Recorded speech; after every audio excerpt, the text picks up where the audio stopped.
पांडुरंगा, तुझ्या आषाढी वारीला महाराष्ट्रातील लाखो वारकरी आळंदी, देहू, महाराष्ट्रातील विविध भागातून शेकडो किलोमीटर पायपीट करून तुझ्या दर्शनाला येत आहेत. ह्यातले बहुतांश शेतकरी आहेत. पांडुरंगा, शेतकऱ्याची व्यथा आज कुणीच समजून घ्यायला तयार नाही. एका बाजूला शेतकरी रोज आत्महत्या करतोय. पांडुरंगा, हे तुझ्या काळात असं नव्हतं. ज्या शेतकऱ्याला जगाचा पोशिंदा म्हणलं जायचं, ज्या शेतकऱ्यानं कोविडमध्ये सगळं जग थांबलं असताना जी अर्थव्यवस्था चालवली, ज्याच्या जीवावर अर्थव्यवस्था तरली आपली भारताची, ज्या आपल्या भारतातून सोन्याचा दूर शेतकऱ्यांच्या कष्टामुळे निघत होता, त्यामध्ये आता त्याच देशात शेतकरी हा सगळ्यात दुर्लक्षित घटक झाला. पांडुरंगा, पिकवणाऱ्यापेक्षा खाणाऱ्याची संख्या जास्त झाल्यामुळं सरकारचं नेहमी धोरण हे खाणाऱ्याच्या बाजूने असतं, म्हणजे जे ग्राहक आहेत त्यांच्या बाजूने असतं. पण पांडुरंगा, हा जगाचा पोशिंदा आपण ज्यांना म्हणतो त्यांना फक्त म्हणलं जातं, भाषणात म्हणलं जातं. कुठलाही नेता ज्यावेळेस भाषण करतो त्यावेळेस सगळेच जण म्हणतात की आम्ही शेतकऱ्याची लेकरं आहेत. परंतु ज्यावेळेस एखादं शेतकऱ्याचं धोरण ठरवायची वेळ येते त्यावेळेस मात्र सोयीस्करपणे या गोष्टीचा सगळ्यांना विसर पडतो. पांडुरंगा, माझी तुझ्या चरणी प्रार्थना आहे की ह्याला सगळ्यांना सुदबुद्धी दे. आपण फक्त भाषणातच म्हणू नये की आपण शेतकऱ्यांची लेकरं आहेत. आपल्या कृतीमधून सुद्धा दाखवावं की आपण शेतकऱ्यांची लेकरं आहोत. आपले आई वडील, आपले आईबाप हे शेतकरी आहेत, त्यांना काय आपल्याला अडचण येत असेल ह्याचा आपण विचार केला पाहिजे. पांडुरंगा, एका बाजूला शेतकऱ्यांना कुणी पीक कर्ज देत नाही, नाहीला त्यांना सावकाराच्या दारात जावं लागतं. सावकार ते शेती लिहून घेतो, बँकांकडनं कर्ज मिळत नाही. कर्ज काढून सावकाराकडनं कसं तरी पेरणी करायचं म्हणलं तर बोगस बियाणं असतं, बोगस खातं असतं. त्यामुळे शेतकऱ्यांचं परत नुकसान होतं. आणि दुष्काळ तर कधी दुष्काळ, कधी अतिवृष्टी, हा निसर्गही नेहमी शेतकऱ्याच्या मागे लागतो. पांडुरंगा, आणि शेतकऱ्यांचं नेहमी नुकसान होतं.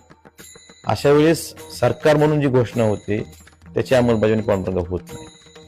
शेतकरी पीक विमा असेल किंवा सरकारची मदत असेल, घोषणा मोठे केल्या जातात, पण प्रत्यक्ष शेतकऱ्याच्या पत्रात काय पडतं पांडुरंगा, ह्याचा आपण विचार केला पाहिजे. पांडुरंगा, मला तुला एवढंच विनंती करायची आहे की ह्या लोकांना सुदबुद्धी दे.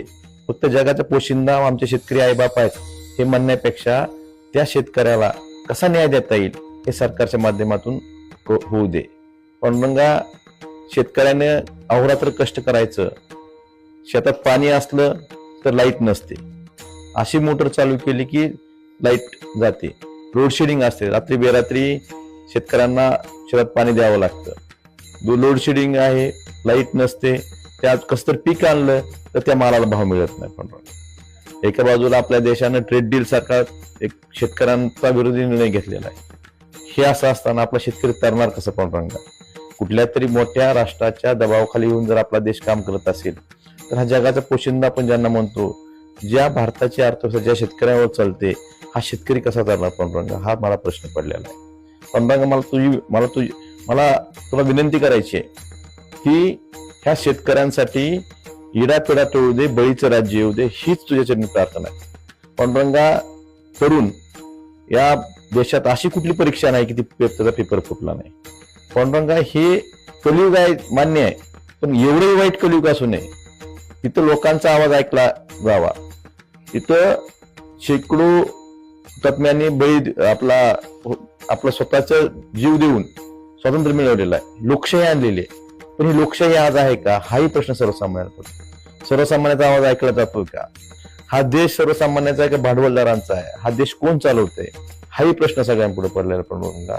त्यामुळं या ठिकाणी आपण ज्या पेपर फुटी आहेत, एकही परीक्षेचा पेपर असा नाही, एकही परीक्षा अशी नाही की त्याची पेपर फुटी होत नाही. त्यामुळे प्रत्येक ठिकाणी भ्रष्टाचार बोकाळलेला आहे. प्रत्येक ठिकाणी तरुणांच्या हाताला काम नाही, फक्त घोषणा करायच्या. तरुण बेरोजगार आहे. तरुणांच्या इथं एका बाजूला हाताला काम नाही. तरुणांचे सगळ्यात तरुण देश म्हणून आपला देश ओळखला जातो, पण त्या तरुणांना काम द्यायची जबाबदारी ही आपली आहे. आपण तरुणांना बेरोजगार ठेवलंय. त्यामुळे ह्या शक्तीचा वापर आपण जर करत नसाल तर आपण महासत्ता पांडुरंगा कसं बांधणार? त्यामुळे पांडुरंगा, माझी विनंती आहे आपल्याला, ह्या सरकारला सुदबुद्धी दे. या देशातील लोकशाही टिकवण्याची ज्या हजारो हुतात्म्यांनी स्वतःचा जीव देऊन हे आपलं स्वातंत्र्य मिळवलेलं आहे, ही लोकशाही टिकली पाहिजे, यासाठी सुद्धा त्यांना सद्बुद्धी दे पांडुरंगा. आणि मला एवढंच सांगायचं की ह्या देशातली लहान मुलगी सुद्धा, लहान लेकरू सुद्धा सुरक्षित नाही. आपण बघतो रोज नाही त्या गोष्टी आपल्या कानावर येतात. नुसतं लाडकी बहीण म्हणून जमणार नाही, लाडक्या बहिणीपेक्षा आमच्या बहिणीला सुरक्षितेची जास्त गरज आहे पांडुरंगा. त्यामुळं हे मला तुला सांगायचंय की तरुण असेल, शेतकरी असेल, बेरोजगार असेल, सर्वसामान्य नागरिक असेल, ह्याच्या जीवनात एक आनंद देण्यासाठी आपण या सरकारमध्ये जे लोक बसलेत यांना सद्बुद्धी द्यावी. आणि पांडुरंगा मला शेवटी थोडा एवढंच सांगायचं की इडा पिडा टळू दे आणि बळीचं राज्य येऊ दे. रामकृष्ण हरी पांडुरंगा.